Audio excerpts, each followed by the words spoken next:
Древнейшие спутники мамонтов. Так ученые в шутку называют лесных бизонов, чьи предки бок о бок ходили по земле вместе в древние времена. История воспроизводства популяции этих парнокопытных в Якутии началась в далеком 2006 году.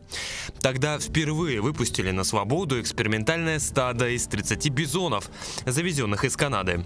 Здесь важно отметить, территория Восточной Сибири раньше была исконным местом обитания этих гигантов. Ареал первобытного бизона занимал почти всю среднеширотную полосу Евразии и Северной Америки. По данным специалистов, в эпоху плейстоцена лесные бизоны обитали на территории современной Якутии.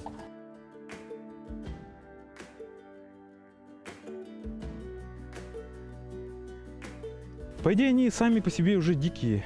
Они не одомашнены, они не проходили доместикацию, они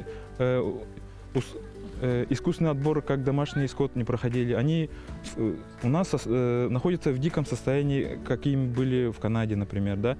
Чтобы произошла доместикация, там несколько десятков поколений должно пройти.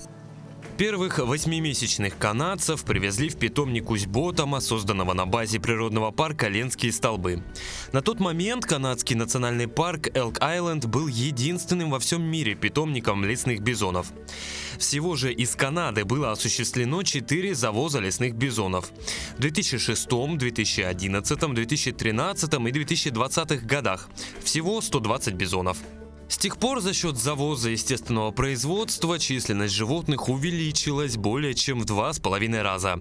В том числе несколько особей животных прописаны в зоопарке Орто-Дайду Хангаласского района и природном парке Живые алмазы Якутии в Мирнинском районе. Рожденные в Якутии бизоны, в отличие от канадских сородичей, гораздо крупнее и сильнее. Зимой у них вырастает плотный подшерсток, защищающий животных от холода. У бизона в Якутии нет естественных врагов. Волки пока осторожничают, а вот медведи могут представлять опасность. Но их, как и других хищников, распугивает близкое присутствие людей. Якутские ученые отмечают, что лесной бизон способен добывать подснежные корма, переносить долгие зимы и характерные для Якутии 60-градусные морозы. Этим копытным даже зимой не нужны теплые помещения. По словам биологов, на воле бизоны стараются не уходить далеко от питомника. За движением стада при этом специалисты следят с помощью спутниковых ошейников, которые прикрепляются к самкам. К осени животные начинают подбираться ближе к питомнику. Если самцы круглый год находятся на свободе, то самки в самые холода приходят в питомник за подкормкой. Они знают, что можно рассчитывать на помощь человека в голодный период. Этот заповедник – большой шаг к возрождению местной фауны. Территория его более чем огромная – 126 гектаров. Все для того, чтобы звери не чувствовали себя подневольными. Ну а всего здесь обитает больше 40 вот таких вот бизонов. Самцы отдельно, самки с детенышами отдельно. Их сводят только летом во время брачного сезона. Телят, кстати, в этом сезоне родилось сразу 12. В ближайшее время их отправят в резерваты в разные районы Якутии. Сунтарский, Горный и даже на Среднюю Колыму. Летом животные находятся на свободном выпасе, ну а ближе к зиме их перегоняют обратно к людям. В том числе и для того, чтобы туристам заповедника Усть-Ботама было легче за ними наблюдать. Мы тут проводим экскурсии. Зимой на буране, летом на машине, на тракторе.